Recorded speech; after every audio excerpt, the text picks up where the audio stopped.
It's more likely that you ever unify with Boots or any of the other champions? It's very likely. I think 2025 is going to be a really exciting year for the welterweight division. I mean, we all, I feel like all of us champions currently, we have the same, mentality. Like, we all want to fight the best. We all want to bring, these big fights, to the boxing fans. And, yeah, that's more than, that's very likely. Yeah. Which of those unifications, Stanionis, Norman, or Boots, do you think is the most realistic? Like, it could really happen next year? I think all of them, for sure. I mean, they all, each of them, has its own like issues, like business-wise. I think realistically, Stanionis would be the easiest to make. He's fought, with PBC plenty of times. But yeah, I would love a fight, with any of the other current champions. Do you see Ennis as the toughest challenge out of the other three title holders? I think he's the most difficult, like skill-wise.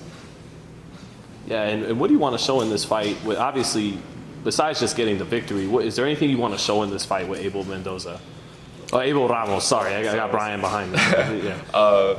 Yeah, I mean, I just want to continue to show my skills and abilities. To continue to show why how I got myself in the position to be a champion in the first place. I was the interim champion that was elevated after Crawford had vacated, but yeah, it was still everything that I put into the sport that got me into that position. And so yeah, it's just my job to move forward, defend as a champion would, and yeah, then like ultimately unify with the other champions. How do you think it'll be different fighting Netflix? Obviously, boxing is boxing, but it's a new platform. They're obviously trying to have a bigger reach. You're fighting a card with Jake Paul. Outside of the fight itself, what are you expecting the rest of that to be like? The lead up to it and the promotions and whatever else. Shit, honestly, I'm asking the same questions. Okay. I have fought with PBC since like early in my career, and I've always been with them. So this is the first time I've even fought on a different like a different network, a different promotional company. Yeah, so I'm very curious also, because I know it's I mean, the main event is like Jake Paul and Mike Tyson. It's kind of out of the ordinary. So I'm asking a lot of the same questions. Well, go ahead. No, I was just going to say, again, boxing is boxing, but we're seeing so many different things happen. I was at the UFC when they did at the Spear, and they had this whole light works and attractions to it. Here you got Mike Tyson, like you mentioned, Jake Paul, new platform, new people. Do you even care about any of that? I mean, obviously your fight is the most important thing, but do you pay attention to any? Are you interested, or are you hoping for something that will elevate your career even more because you're fighting on Netflix? Yeah, I think just that exposure. But I feel like aside from that, there's not too much I'm concerned with. Taking this just as another fight. Just doing what I always do. I'm just focused on Abel Ramos, not really focus on everything else that comes with it. So yeah, just making sure, I'm looking sharp. I'm on top of everything, during camp, for November 15th. Yeah, I know you just mentioned you're not really interested in everything surrounding it, and you have a world title fight to prepare for. That's going to take up all your focus. But what do you think of just like America's fascination with that main event? Why does America care so much that a nearly 60-year-old retired fighter is fighting, some influencer guy who's kind of famous for being famous? Like, I don't know. I feel like it's kind of like a weird, like we're in a weird stage for like boxing right now. I mean, like boxing isn't, it's not on Showtime no more. It's not on HBO. Now it's going to all these streaming platforms. I'm really grateful for the opportunity to be a part of like now boxing going to Netflix. Being a brown Mexican and Mexican kid with native roots from San Antonio. It's a huge opportunity. So that's what I'm taking it as. Like who knows where boxing is going to continue to move, but like nobody can deny the I guess the amount of people that that this fight is going to reach, and to be one of the most exciting fights on this card, is that's something that I'm looking, forward to. Is it safe to say that you you were on Canelo's undercard, you fought Ugas, then you had the big fight with Tank. You're kind of like used to all these big fights now. Like I'm sure when you first fought Tank, coming like out to the ring, that was maybe a nerve-wracking feeling, and now you're just used to it. Yeah, that one was fucking crazy. Yeah, if you were at that Tank fight, the atmosphere was fucking wild. It was something though. I feel like I'm getting a lot more used to it now. I kind of never thought I would, but yeah, it's I take it for what it is. It's a blessing regardless. To be on those stages, those platforms, and just being able to do what I have always loved. Boxing has provided me. With the lifestyle, it has paid me back. For all those years I put into it. What do you think of? We don't know if it's still going to actually come off, but Tank's fight with Roach and some of the fans feeling like, hey, Tank is so talented, we want to see him against a higher level of competition. Maybe guys, at 140 or whatever, or the top 35s. Yeah. I don't know, I always say that time, fuck boxing fans. Everyone's always, so opinionated, it doesn't matter. Boxing fans are just like so hard to please, it doesn't matter who you fight. All that matters is, Tank is doing his thing. He's, I feel like he has, proved more than enough. And, he's kind of getting to that stage where, it's like Canelo, he can call, whatever shots, he wants. He can move in whatever direction he wants to move. And, I don't think that was a bad fight. I think, it's still a really entertaining fight. But yeah. Mario over here. First off, thank you for your time, man. I appreciate it. So, of all of the other champions in the weight class, they're all undefeated. Who would you say that you would want to take that O from the most? Each of them. They're all current champions. For a reason. They all have something that that I want. They all have one of the other world titles. They're all great fights, and they all present their own challenges. But yeah, I'm looking forward to unifying with one of them, if not like all of them 2025. All right. Is there the fact that you're the WBC champ? That's kind of a pretty monumental belt, right? Very historic. Is there a certain pride that you have being not just a WBC champion, but a WBC welterweight champion, which is history of big names? Is there a certain maybe added pressure that you have on yourself to carry that belt? A little bit. I think I just try to not to focus so much on I guess just not to focus on that so much. I just I do what I do great, and to come in here I grind, I stay quiet, I just stay working, and then these big opportunities kind of these doors are opening by themselves now, and I'm just I'm very grateful, and I'm just gonna continue on doing what I have always done. All right, and one last one, sorry. You're from San Antonio, right? Why do you hate the Dallas Cowboys? I was just never a Cowboys fan. Yeah. Fair enough. You mentioned. Real quick, talk about fighting in your home state, Texas. Yeah. You're gonna have a lot of fans from your home state. Yeah, I'm stoked. I might not be a Dallas fan, but I'm still really excited, to fight, in that stadium and arena. I was there when Mikey Garcia fought Spence, and man, fucking stadium is unbelievable. It's huge. I'm really looking forward to just being out there, fighting in front of my in front of everybody, back in Texas. It's not too far from San Antonio, so I have a good amount of people who are talking about pulling up. Yeah, like I said, this opportunity, this where it's at, everything is kind of just it excites me, and it motivates me. You mentioned Ennis as being the most skilled guy out of the title holders. When you've watched him, what makes you believe you could beat him? What attributes do you have that you think you could beat Ennis if you guys ever get to unify? I think he is an all-around fighter. He does so many things really well.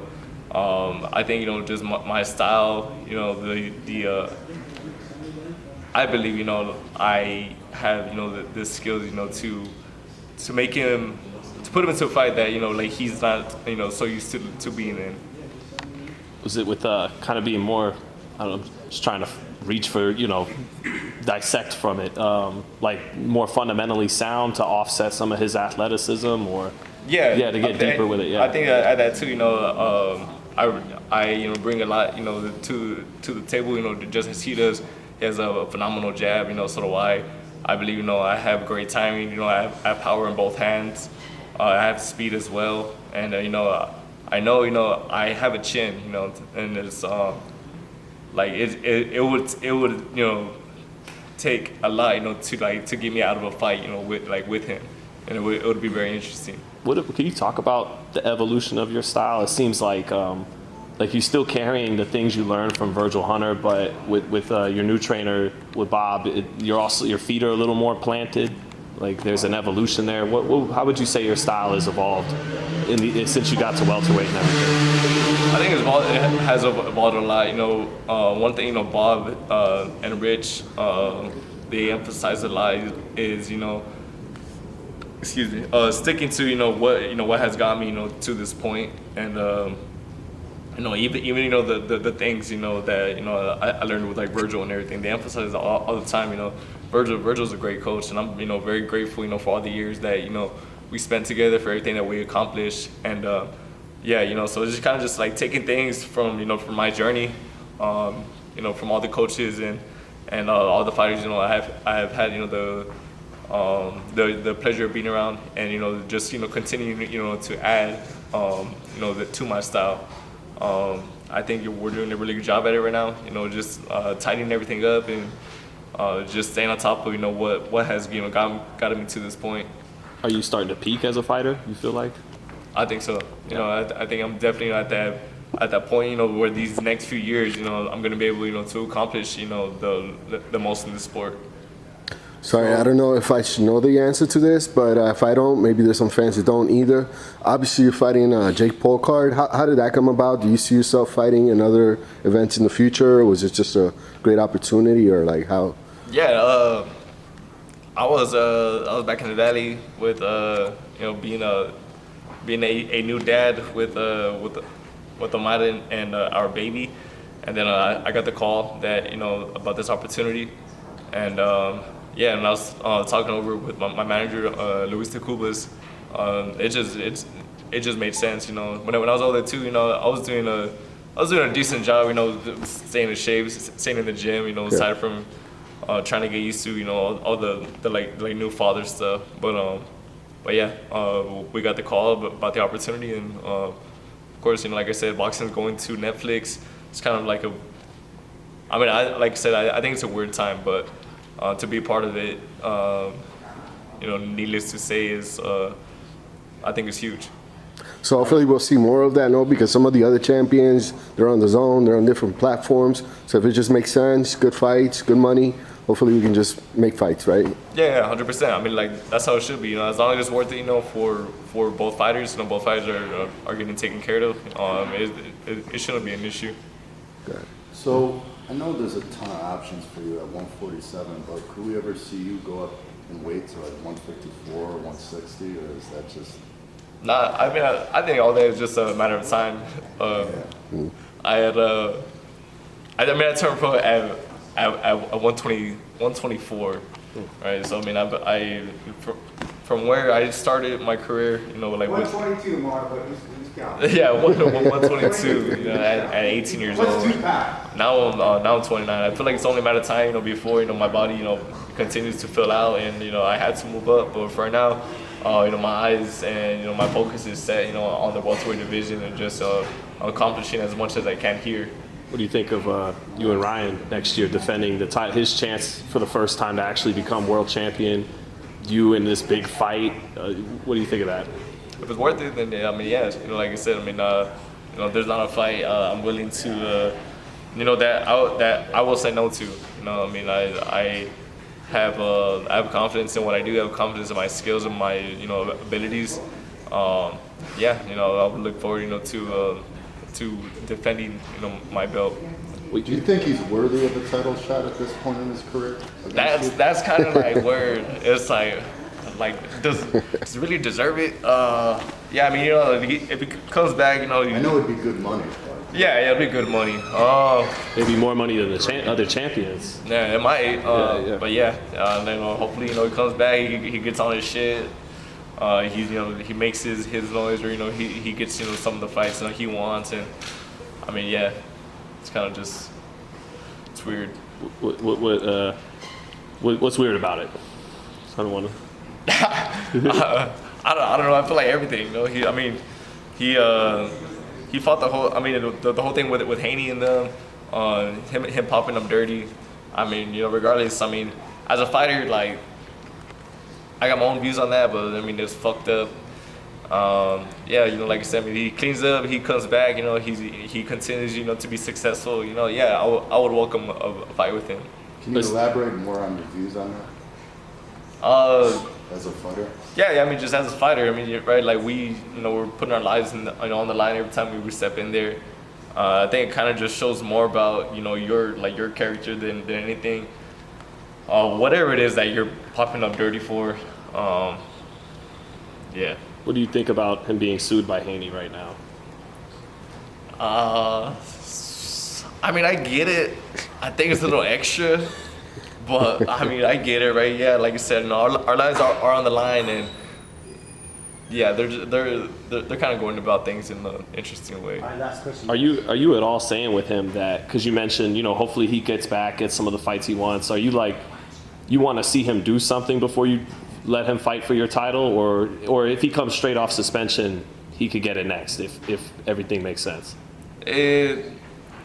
Yeah, I don't know. I mean, my team, they're the ones that they like handle all that. They bring up fights to me. We just go the way that makes more sense. Yeah, I think just I'm excited. I think Ryan Garcia, he's a damn good fighter. He has a lot of attributes about him, that are really great, like in the ring. It's just like what has happened, the past a year or two. It's kind of just like, I don't know. You don't know if you want to be involved in that kind of thing, or? Yeah. I mean, I know I wouldn't, so, yeah. Thanks, Mario. All right, cool. Appreciate Thank you, it. Mario.